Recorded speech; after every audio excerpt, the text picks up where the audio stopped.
नमस्कार। आज हम बात करने वाले हैं हिंदी साहित्य के एक बहुत ही दिलचस्प दौर की, छायावाद। तो अगर कोई परीक्षा की तैयारी कर रहा है या बस हिंदी साहित्य को और गहराई से समझना चाहता है, तो ये चर्चा बहुत काम आने वाली है। तो चलिए फटाफट देखते हैं कि आज हम क्या क्या जानने वाले हैं। सबसे पहले छायावाद है क्या और ये कब शुरू हुआ। फिर मिलेंगे इसके 4 सबसे बड़े नामों से जिन्हें 4 स्तंभ कहा जाता है। हम ये भी देखेंगे कि छायावाद की परिभाषा को लेकर क्या-क्या बातें कही गई हैं।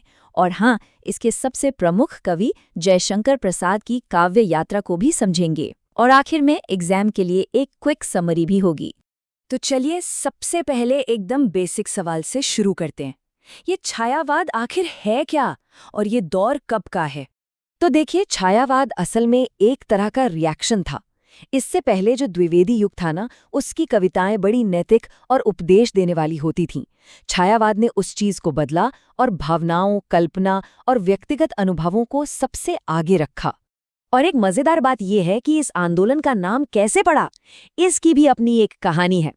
ये जो शब्द है ना, छायावाद, ये सबसे पहले 1920 में जबलपुर से निकलने वाली एक पत्रिका श्री शारदा में इस्तेमाल हुआ था। और बस वहीं से इस नई साहित्यिक लहर को अपनी पहचान मिल गई। अच्छा, अब इसकी समय सीमा को लेकर थोड़ा सा मतभेद है, जैसा कि यहाँ देखा जा सकता है।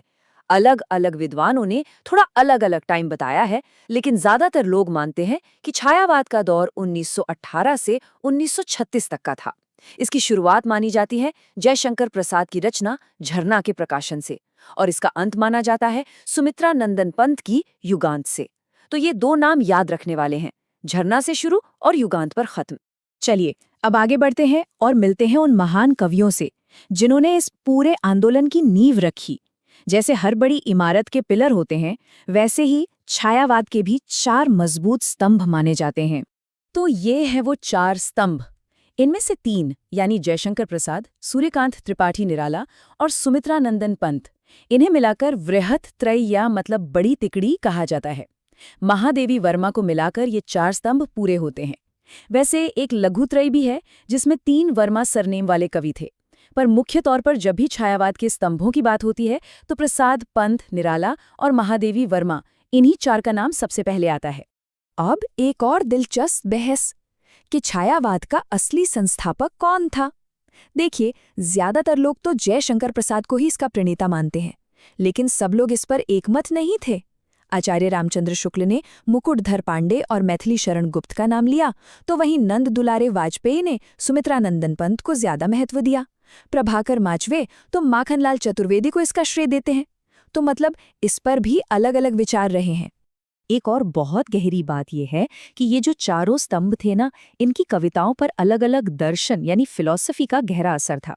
जैसे जयशंकर प्रसाद की कविताओं में हमें शैव दर्शन और आनंदवाद दिखता है। सुमित्रा नंदन पंत अरविंद दर्शन से प्रभावित थे। निराला पर अद्वैत वेदांत का असर था और महादेवी वर्मा की कविताओं में बौद्ध दर्शन की झलक मिलती है। इसी वजह से इन चारों की आवाज और अंदाज एक दूसरे से काफी अलग है। तो हमने समय देख लिया, कवि देख लिए, लेकिन सवाल वही है, आखिर छायावाद को एक लाइन में कहना हो तो क्या कहेंगे? ये सवाल थोड़ा मुश्किल है, क्योंकि अलग अलग आलोचकों ने इसकी अलग अलग परिभाषाएं दी हैं, और कुछ तो एक दूसरे से बिल्कुल अलग हैं। जैसे डॉक्टर नगेंद्र की ये परिभाषा देखिए। वो कहते हैं छायावाद स्थूल के प्रति सूक्ष्म का विद्रोह है। मतलब ये कि जो चीजें मोटी मोटी सामने दिखने वाली होती हैं, ये उसके खिलाफ था। ये भावनाओं की, मन की भीतरी दुनिया की, मतलब सूक्ष्म चीजों की बात करता था। ये परिभाषा बहुत फेमस है। फिर आते हैं डॉक्टर रामकुमार वर्मा। उन्होंने इसे एक आध्यात्मिक रंग दिया। उन्होंने कहा, जब परमात्मा की छाया आत्मा में पड़ने लगती है, तब छायावाद की सृष्टि होती है। मतलब ये एक तरह का आध्यात्मिक अनुभव है, जहां आत्मा और परमात्मा के बीच एक कनेक्शन बनता है। और इनसे बिल्कुल अलग सोचते थे डॉक्टर नामवर सिंह। उनके लिए छायावाद आध्यात्म से ज्यादा व्यक्तिवाद के बारे में था। उन्होंने कहा, छायावाद व्यक्तिवाद की कविता है, जिसका आरंभ व्यक्ति के महत्व को स्वीकार करवाने से हुआ है। यानी ये मैं की कविता थी, इंडिविजुअल की इंपॉर्टेंस की बात करने वाली कविता। और परिभाषाओं की तरह ही छायावाद को नाम भी कई मिले। देखिए, रामचंद्र शुक्ल ने इसे चित्र भाषा शैली कहा, क्योंकि इसकी भाषा में एक तस्वीर सी बन जाती थी। रामस्वरूप चतुर्वेदी ने इसे शक्ति काव्य कहा, मतलब इसमें एक पावर थी। लेकिन सबने तारीफ ही नहीं की।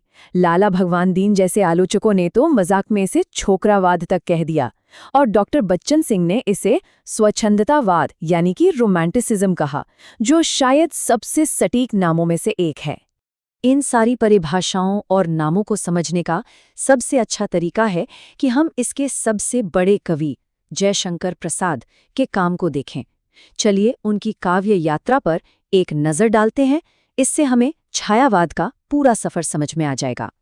उनकी शुरुआत हुई 1909 में उर्वशी से, लेकिन असली मोड़ आया 1918 में झरना के साथ। जैसा हमने पहले भी बात की, इसी को छायावाद की शुरुआत माना जाता है। इसके बाद आंसू, फिर लहर आई, और 1935 में आया उनका महाकाव्य, उनकी मास्टरपीस कामायनी। और कामायनी तो बस छायावाद का शिखर है। इसकी अहमियत इतनी ज्यादा है कि आलोचक शांतिप्रिय द्विवेदी ने इसे छायावाद का उपनिषद कह दिया। उपनिषद मतलब किसी चीज का सार, उसका सबसे गहरा दार्शनिक ग्रंथ। तो कामायनी को छायावाद का सार माना जाता है। कामायनी की सबसे खास बात है इसके प्रतीक, इसके सिंबल्स। इसमें जो पात्र हैं वो सिर्फ पात्र नहीं है। जैसे मनु, वो हमारे मन का प्रतीक है, श्रद्धा हमारे दिल यानी हृदय का, और इड़ा हमारी बुद्धि का प्रतीक है, और कुमार वो पूरी मानवता को दर्शाता है। तो ये कहानी असल में मन, हृदय और बुद्धि के बीच के संघर्ष और संतुलन की कहानी है। तो चलिए अब तक की सारी बातचीत को एक जगह समेट लेते हैं। अगर किसी को एग्जाम के लिए या फटाफट रिवीजन के लिए सारे जरूरी पॉइंट्स एक जगह चाहिए, तो ये स्लाइड बिल्कुल वही काम करेगी। तो एक नज़र में छायावाद क्या है? समय सीमा सर्वसम्मति से 1918 से 1936। संस्थापक जयशंकर प्रसाद। चार स्तंभ कौन? प्रसाद, पंत, निराला और महादेवी वर्मा। सबसे जरूरी परिभाषा डॉक्टर नगेंद्र वाली, स्थूल के प्रति सूक्ष्म का विद्रोह। और सबसे महान रचना जयशंकर प्रसाद की कामायनी। इसकी जड़ें कहाँ हैं? द्विवेदी युग की उपदेश वाली कविताओं के खिलाफ एक प्रतिक्रिया में। ये सारे पॉइंट्स छायावाद का पूरा निचोड़ हैं। तो आज 100 साल से भी ज्यादा समय के बाद एक सवाल जरूर मन में आता है, छायावाद की कौन सी बात आज भी हमारे लिए मायने रखती है? उसका स्वच्छंदतावाद, उसका व्यक्ति पर जोर देना, या फिर उसका वो सटल सा विद्रोह? सोचने वाली बात है ना? खैर, इस चर्चा में शामिल होने के लिए बहुत बहुत धन्यवाद।